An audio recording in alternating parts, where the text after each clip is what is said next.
Hi all, welcome to football arena. വരുന്ന ഞായറാഴ്ചയാണ് Argentina തങ്ങളുടെ ആദ്യത്തെ സൗഹൃദ മത്സരം കളിക്കുക. എതിരാളികൾ ഹോണ്ടുറാസ് ആണ്. അതിനുശേഷം ജൂൺ 10 അഥവാ ബുധനാഴ്ച മറ്റൊരു സൗഹൃദ മത്സരം കൂടി അർജന്റീന കളിക്കുന്നുണ്ട്. ഐസ്ലാൻഡ് ആണ് അർജന്റീനയുടെ എതിരാളികൾ.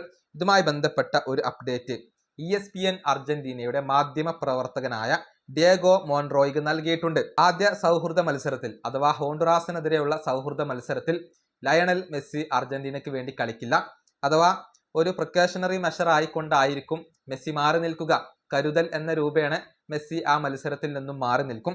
പക്ഷേ ഐസ്ലാൻഡിനെതിരെയുള്ള സൗഹൃദ മത്സരത്തിൽ കളിക്കാൻ മെസ്സി ആഗ്രഹിക്കുന്നു എന്നാണ് ESPN അർജന്റീനയുടെ ഈ മാധ്യമ പ്രവർത്തകൻ റിപ്പോർട്ട് ചെയ്തിട്ടുള്ളത്. അതായത് വേൾഡ് കപ്പിലെ ആദ്യ മത്സരത്തിന് തൊട്ടു മുന്നേ കുറച്ചു സമയം അർജന്റീന ടീമിനോടൊപ്പം കളിക്കാൻ മെസ്സിക്ക് ആഗ്രഹമുണ്ട്. അതുകൊണ്ട് തന്നെ ഒരു പക്ഷേ മെസ്സി ഐസ്ലാൻഡിനെതിരെയുള്ള മത്സരത്തിൽ കളിച്ചേക്കാം. മെസ്സി അതിനുവേണ്ടി ആഗ്രഹിക്കുന്നു എന്നാണ് ഇദ്ദേഹം റിപ്പോർട്ട് ചെയ്തിട്ടുള്ളത്. മെസ്സി കളിക്കുമോ എന്നുള്ളതൊക്കെ കാത്തിരുന്നു കാണേണ്ട കാര്യമാണ്. പരിക്കിൽ നിന്നും മെസ്സി ഇപ്പോൾ മുക്തനായി വരികയാണ്. ഇനി എമിയുമായി ബന്ധപ്പെട്ട ഒരു അപ്ഡേറ്റ് കൂടി നൽകേണ്ടതുണ്ട്.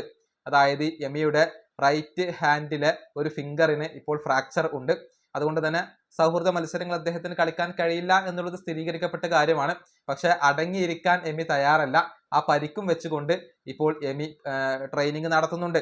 അതിന്റെ വീഡിയോസ് ഒക്കെ പുറത്തേക്ക് വന്നിട്ടുണ്ട്. അതായത് ആ റൈറ്റ് ഹാൻഡ് എമി ഉപയോഗിക്കുന്നില്ല, മറിച്ച് ഒറ്റക്കൈ വെച്ചുകൊണ്ടാണ് എമി ഇപ്പോൾ തന്റെ ട്രെയിനിങ്ങുകൾ നടത്തുന്നത്.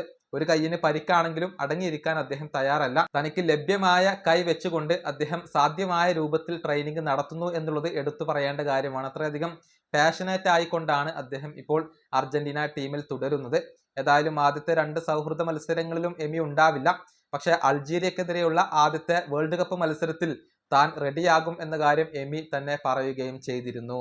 ഈ വീഡിയോ അവസാനിപ്പിക്കുന്നു. അടുത്തൊരു വീഡിയോ കാണാം.